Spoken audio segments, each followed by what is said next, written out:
on to something else. We let that go. We're on to a new thing. But, you know, I had the pleasure of meeting Chris along with Judy in the hotel yesterday afternoon for the first time. And first off, you're always captured just by the energy of people, and he's obviously a shining example of what he shares. And he's an expert in dealing with challenging situations. And he had a very strong challenge. And not only did he deal with it in an amazing way himself, he goes out and he blogs and he shares and he provides information for people to do the same thing. And that really captures the spirit of staying alive in New York City 2012 and the message of all the speakers and people and audience members who are in alignment to a heart-based message. So without any further ado, Chris, come on up here.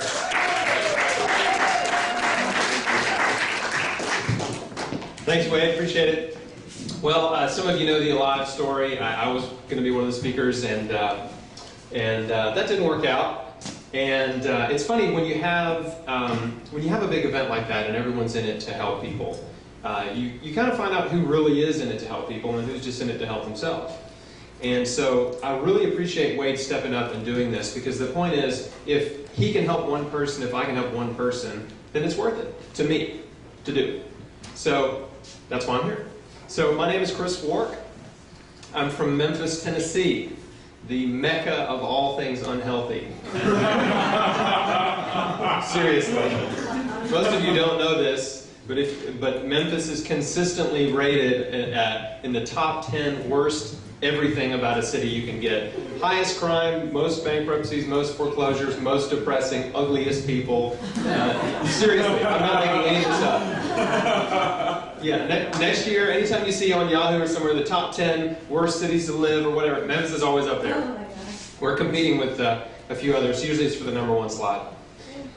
So what I want to do, I had something prepared for live, and I think it's more appropriate today for me to just freestyle, to tell my story, to leave time for questions and answers, and kind of do it that way. So when I was 26 years old, I was diagnosed with stage 3 colon cancer. And it started with just some abdominal pain. I put it off. Being a stereotypical male, I figured it would probably go away. And I thought, oh, maybe I've got an ulcer or something. I was not taking care of myself. I was eating junk food, processed food, microwave food, drinking Cokes, Dr. Peppers, candy bars. I've always been thin, never worried about my weight. Okay, so I thought I had a free pass. And I was in a high-stress job. I was 20, let's see, how old was I when that happened? 35 now. That was 8 years ago. So anyways, I was about 26, and progressively throughout the year, the pain got worse and worse, and it would come and go, and it was like Groundhog Day. You ever seen that movie? Mm-hmm. Basically, I would wake up feeling good, go to work, rush out the door, get working, have lunch at some point. Mid-afternoon, I'd get some pains, but they would kind of subside after a little while. Then I'd have dinner. And get some more pain, and it would go away, and then I go to sleep. The next morning I wake up, feeling good, go to work, and so just kind of over and over and over. It wasn't a constant pain, so I just kept putting it off. Well, anyway, the pain eventually got bad enough to where my wife was like, "You've got to go to the doctor." So I go to the doctor, they do some scans, they did some tests or whatever, ended up sending me to get a colonoscopy because they couldn't find anything. And when they did the colonoscopy, they found a golf ball-sized tumor. So immediately they rushed me into surgery, had the tumor removed. They took out 1/3 of my large intestine, and they sent me home and basically said, look, it's stage 3, it's spread to your lymph nodes. We took out 4 lymph nodes that were positive, and you're going to need 6 to 9 months of chemotherapy. Whenever you're diagnosed with cancer, they basically rush you into treatment. It's like a conveyor belt, and they want to get you on it very quickly, and they use fear to do it. You're going to die, you got to do this now, there's no time to waste, you're dying, this is critical, like, get on board. So, I was like, okay, I know a little bit about health. I used to work at a Wild Oats, which got bought out by Whole Foods. Maybe some of you remember Wild Oats. So, I had some background in that. I just wasn't living it at all. I wasn't taking care of myself. But anyway, so I got rushed in, did the surgery, then it was like chemo, and I'm like, okay, I guess I'm going to do chemo. I'm the cancer guy now. This is great. And when I was home, and I was basically the first week or two after surgery, I'm doped up. I can't do anything. I'm laying on the couch, trying not to laugh because it hurts. And once I got off those pain pills, I started to have this increasing feeling about chemotherapy that it was not for me. And I didn't know why, but I didn't have a peace about it. Maybe some of you understand that.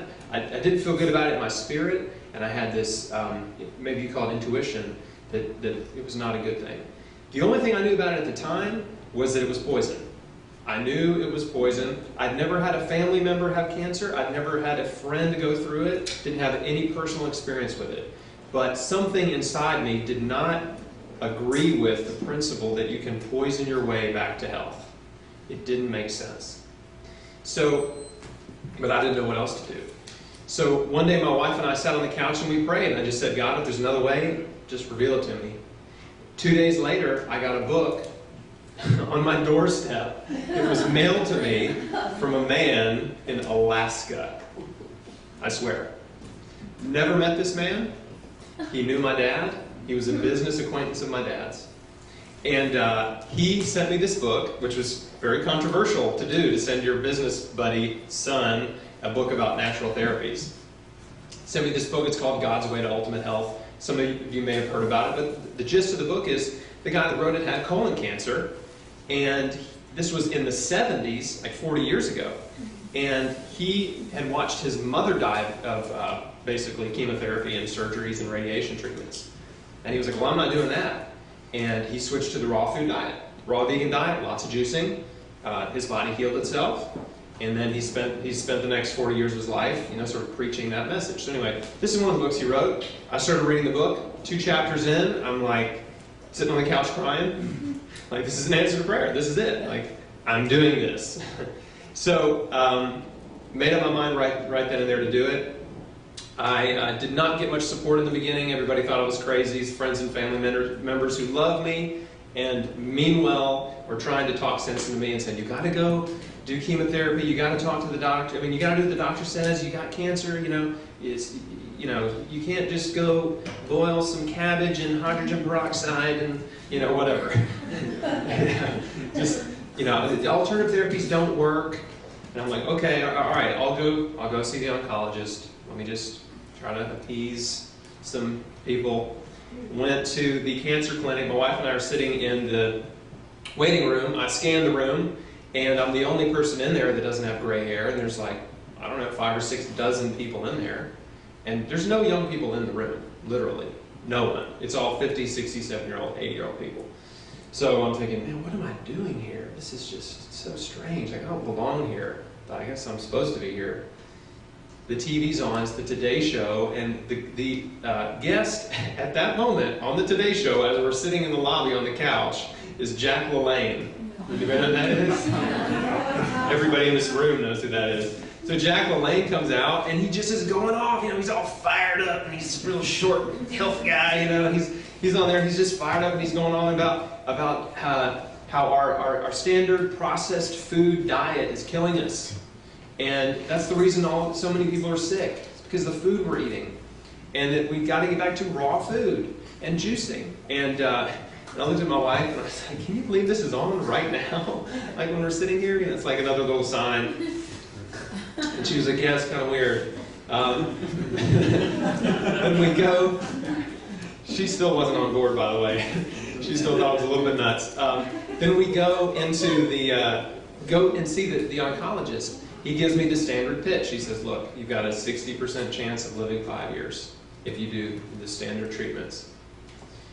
Immediately I thought, gosh, that's a lot like a coin toss, It's not very good odds. Little did I know, he was giving me the standard for all cancers. That was not colon cancer specific. That was for every cancer. For every cancer out there, you have a 60% chance of living 5 years, no matter what you're diagnosed with. That's an average, though. So some cancers have a better average, and some have way worse. Colon cancer is down there in the 30% range. I found out later, not from him. So he was sort of trying to paint a rosy picture on the therapy. I asked him, I was already on the raw food diet. This was about 2 weeks after I'd started. I said, well, what about the raw food diet? Can I do that? He said, no, that'll fight the chemo. That sounds awesome. Hey, it's Chris, busting in, interrupting myself, and I'm in the same shirt. Check it out. Okay, so what you just saw was part 1 of 5, the first of 5 videos from my talk at the Staying Alive New York 2012 conference. If you like what you saw, that is barely scratching the surface of all the awesomeness that I shared.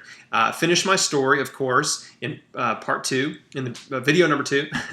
And I talk about why I didn't do chemotherapy. I talk about the diet that I used to beat cancer, specifically the daily diet. It's so simple that I use to overdose on nutrition.